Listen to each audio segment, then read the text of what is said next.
Well, today we're going to go down to the new rec center, Homestead Recreation. Because we are at the Homestead Recreation Center. Here's the billiard room in the rec center. I started dancing when I was 3. These are pretty typical of the recreation center. This is a neighborhood rec center, I believe. I don't think it's a regional. They have something we don't have. They have a shuffleboard. Really? Learn it. Because you were on the amateur hour. This young lady, believe it or not, back in the day, was a Rockette. Yeah, I'm Darlene Meyer. I'm Indira Henschel. I live in Hammock of Fenny. I'm in the village of McClure. My name is Leela. I'm Karen, and I live in Hawkins. My name is Mary Beth. I live in the village of Monarch Grove. My name is Marlise White. Hi, Juliet from Fenny.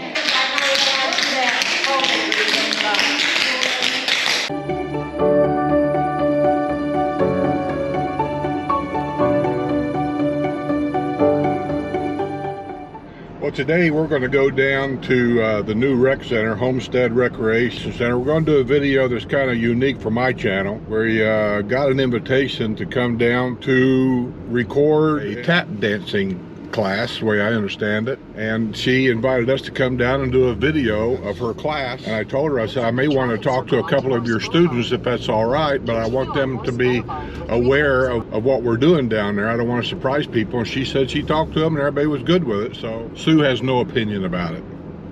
Oh, you want my opinion? I think it's cool. I think you should do more of them. Because we are at the Homestead Recreation Center. That mask flew up over, I was just getting ready to go into TJ Maxx. That mask flew up over my eye. And I tripped and missed the curve. He repaired it then. I begged him, give me a new shoulder. I won't be back here in 2 years. Well, I fell again, because I fell out of the kitchen chair and passed out.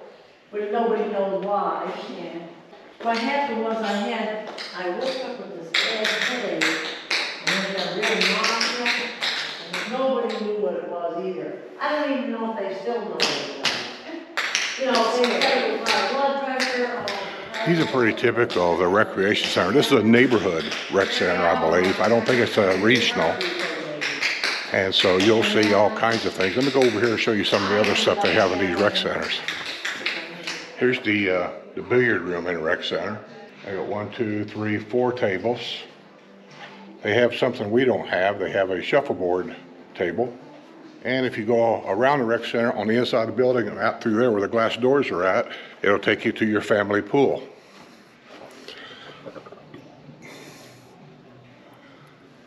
So all the rec centers, the way they're designed here in the villages, are really top notch. I like this little coat rack. See this? It's made out of pipe.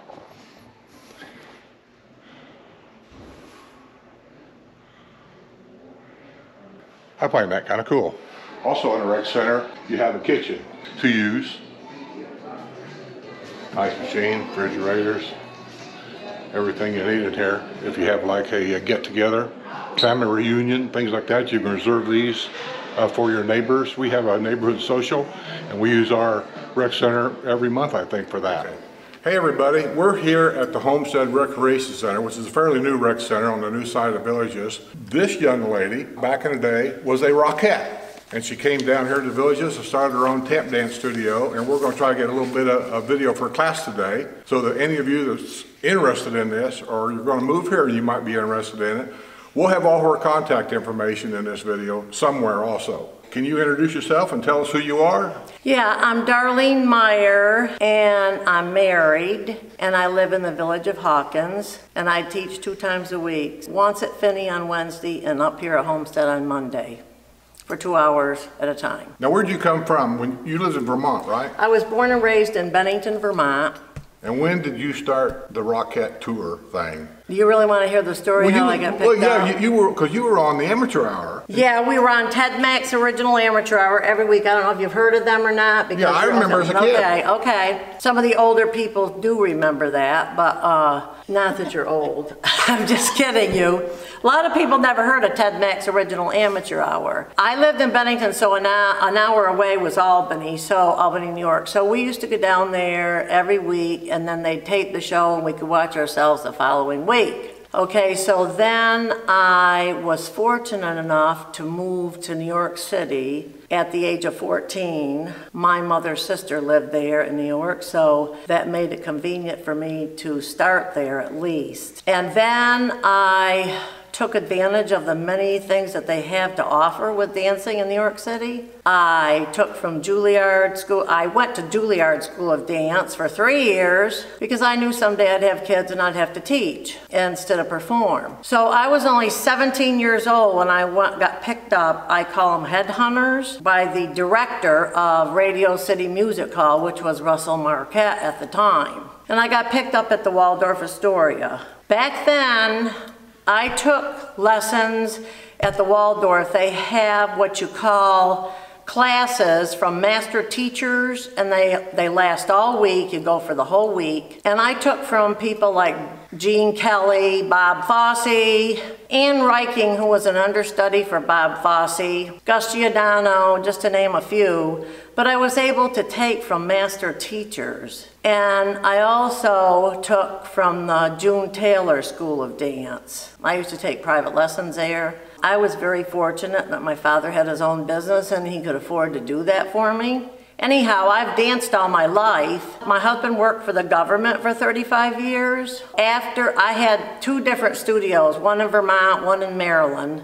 After that, I knew that after I had kids, I was going to have to rely on teaching, opening up my own studio, because performing with children, you just can't do that anymore. So anyhow, I ended up having 2 different studios, had quite a few kids. Of course, I was younger, so I could put up with the kids, so to speak. But then after my husband retired, I started teaching adults and how adults keep fit through tap dancing. Okay, so then I started out after he retired. We ended up in Arizona first and thought that was our retirement place. But then we went on to move to many states to live in after the fact. But I used to teach in Scottsdale, Arizona then. And I started a group called the Forever Young Dancers. And we did actually a USO tour in 4 different countries: Germany, Italy, Switzerland, and Austria. And so that was like a 2-week tour. And of course on the base they treated us very well. Anyhow, so we entertained the service people. I do have a long history of different things over the period of my life. Like I said, in 2011, I was diagnosed with breast cancer. What got me through that was my tap dancing. I went down to the studio every week, but that's always been my first love, and I've continued teaching adults. I taught adults at a local studio in Tennessee for 12 years. I was the head of the adult program there. I had like 40 people that I was responsible for. I was teaching 3 days a week.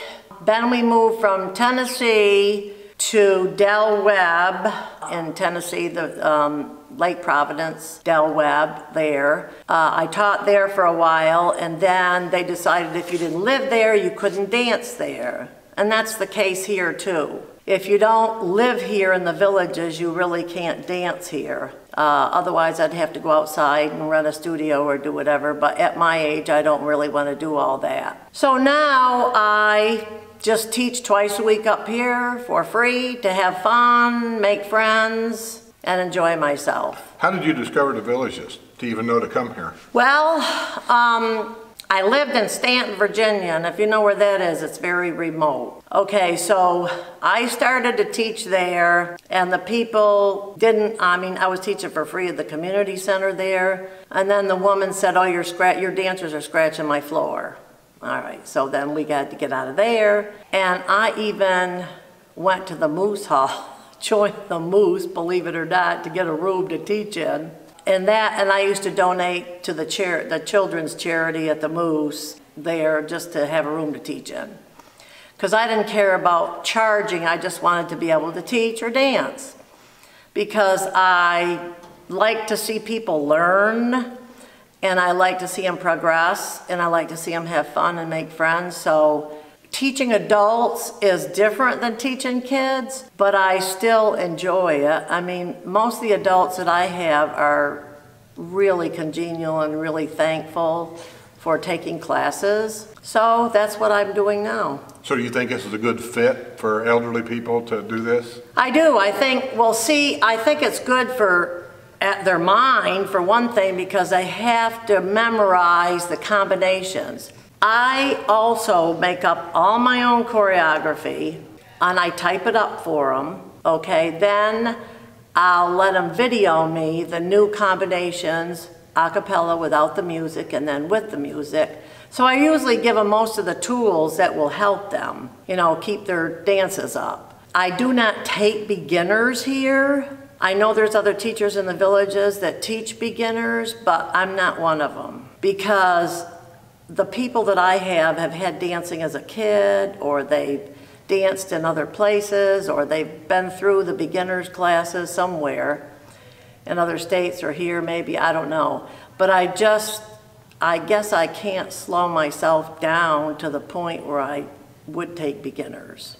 I would imagine, if nothing else, that this is a good exercise to keep your muscles fit and things. It is. It's good for your muscles and your legs, and it's very good for your memory, because like I said, they have to memorize those steps. They have their notes, and some of them hold them in front of them when they're taken. I mean, I don't really care what they do, as long as whatever helps them learn the combinations. I've been called in here an advanced class, but I put down intermediate in the paper because I don't really want to scare anybody. I don't want to scare a lot of people away, that you have to be an advanced tapper to do this. And you're not a performing group? No, we're not a performing group. I've been there, done that. I don't want to order costumes anymore. We used to entertain nursing homes, assisted livings, fairs, you name it. I even took them to Operaland at New York City Dance Alliance for competitions, and we always won platinum gold for one thing for our age group. You know, they loved us. The competition people loved us. What's the oldest student you have right now, you know? Let's see. Names, how old are they? Well, my youngest is like maybe 48, 50 maybe, and my oldest is probably me, maybe 75. Really? Yeah, I'm just I would have saying. just thought, I don't know, around here, it would surprise me you had an 80-year-old in here tap dancing. Well, I used to in Tennessee. She used to be an ex-burlesque dancer. You know? All right. Yeah, if I wanted them to make moves, I'd say, Margaret, get out there and show them what to do. You know, I mean, I have, the people in Tennessee were older than these people here. I would have to say that they are probably between the ages of 50 and 75.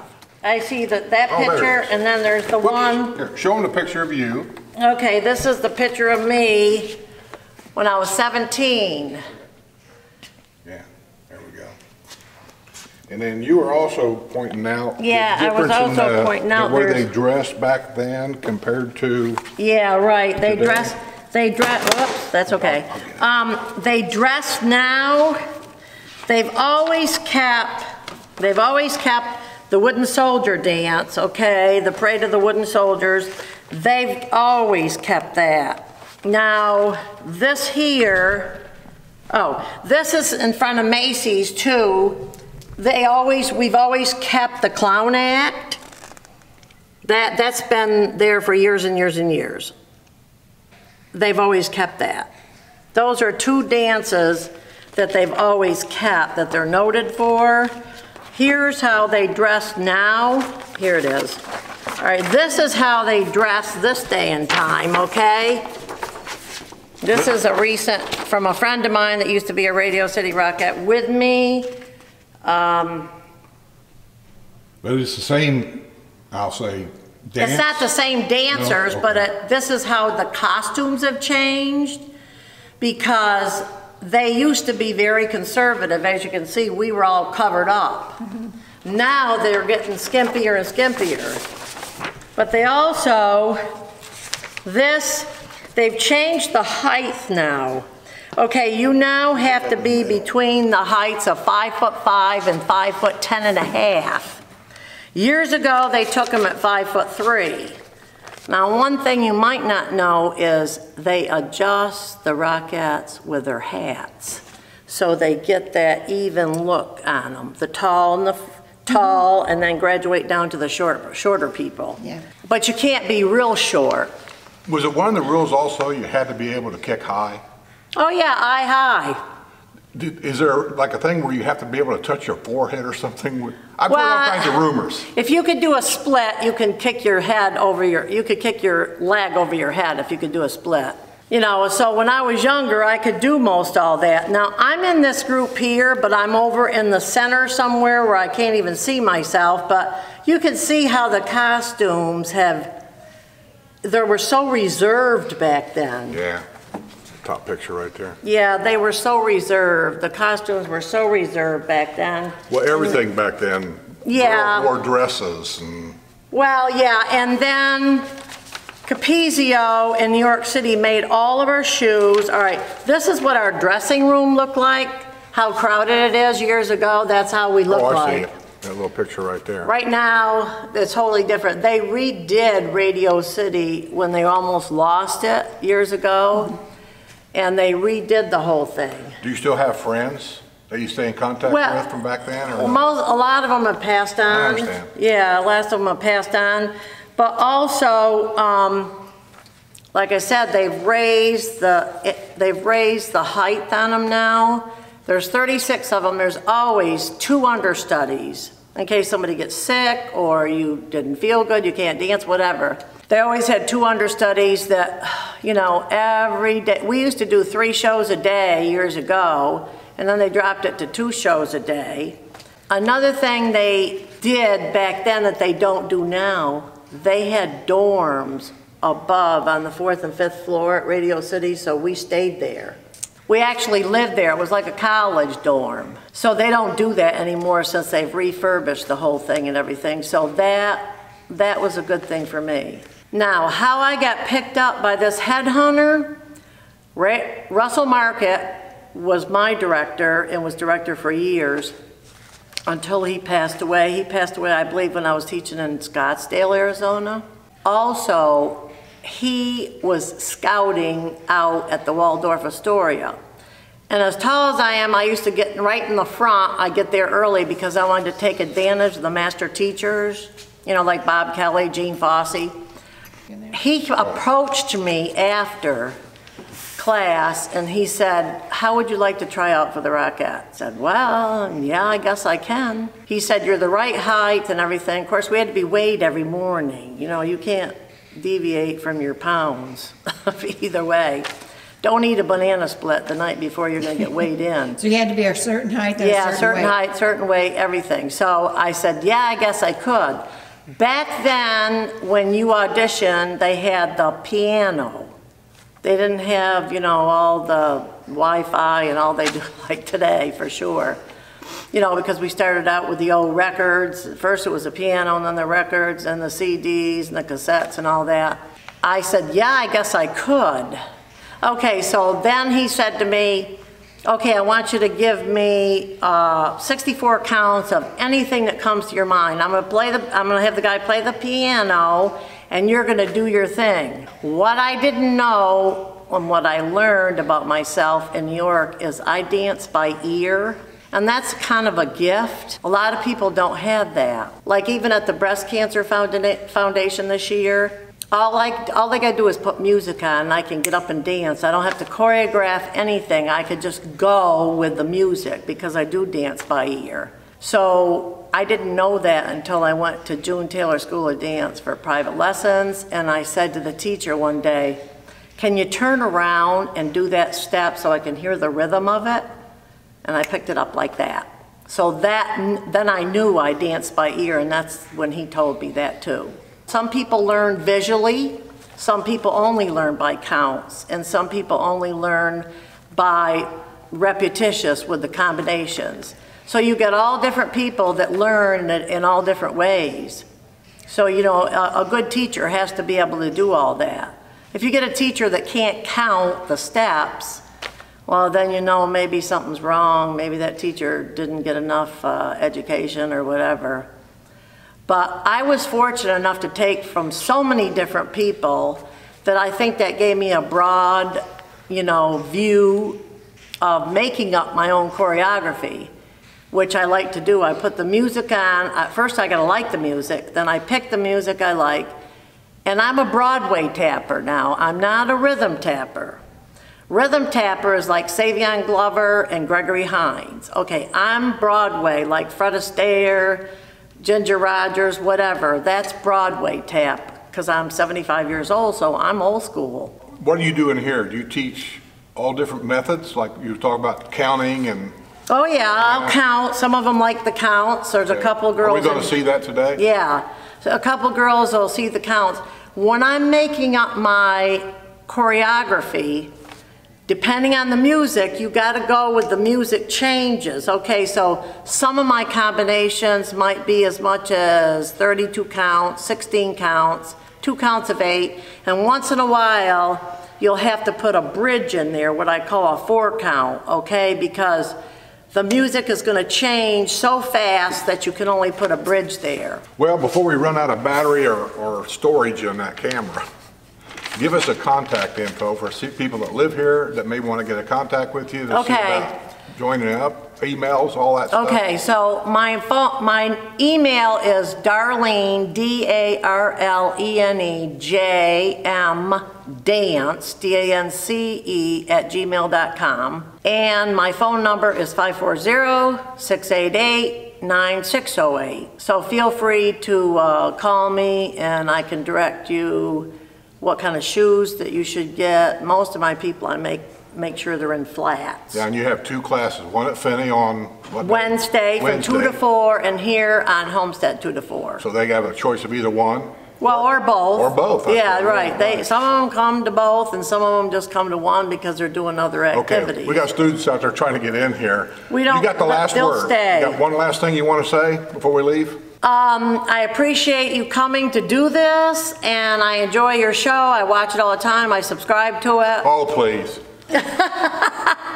I like you because you're a little bit like me. Saucy? Crazy. Saucy and a little crazy. I mean, anybody with purple hair has got to be crazy, right? I don't know. Melody was on my show for a long time. She had blue hair. Yeah, I guess that's my story. And hopefully, people will know that I'm here. I've only been here a year, so I haven't accumulated a lot of people. But the thing of it is, I don't take beginners, so there's not a lot of people in here that can just take off.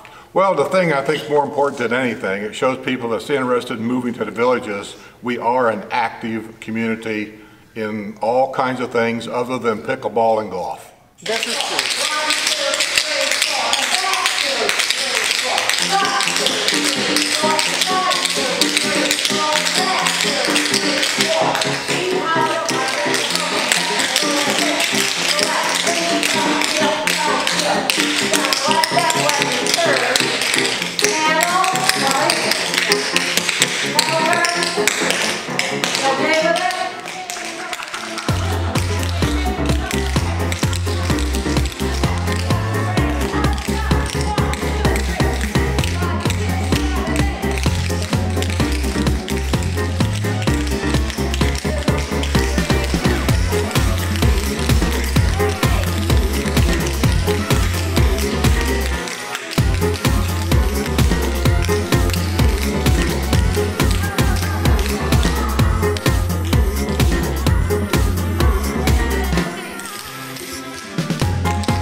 So, what do you guys think of this class, since you've been doing it for a while? Good. I think it's quite a workout. Tell us about the class. All right, I'm Indira Henschel. I live in Hammock of Fenny. I found this class online. I've always loved dancing, so I was really excited to hear about it, and I heard about the Villages through my aunt. She lives here. I'm in the village of McClure. My name is Leela, and I found it in the Village's newspaper, and I've danced all my life, and I'm really excited to have a teacher that goes at a fast pace for us. I'm Karen, and I live in Hawkins, and I knew of the Villages for years because my niece's in-laws lived here, and I love this class. Darlene is the best. My name is Mary Beth. I live in the village of Monarch Grove. My brother lives here also. I've been coming here for 8 years visiting, and I love this class because I've danced all my life, and Darlene is wonderful. My name is Marlise White. I have been in the Villages for 4 years. My husband found this on the Golf Channel. I found this tap class referred by a friend that I wanted intermediate class. Hi, Juliet from Fanny. I've been here over 2 years. Love to learn tap dance, kind of a beginner from 2 years ago, and learned from the first teacher, Jen. She was wonderful, and now learning from Darlene. She's wonderful. I want everybody to notice not one person here said they found the Villages by watching my channel.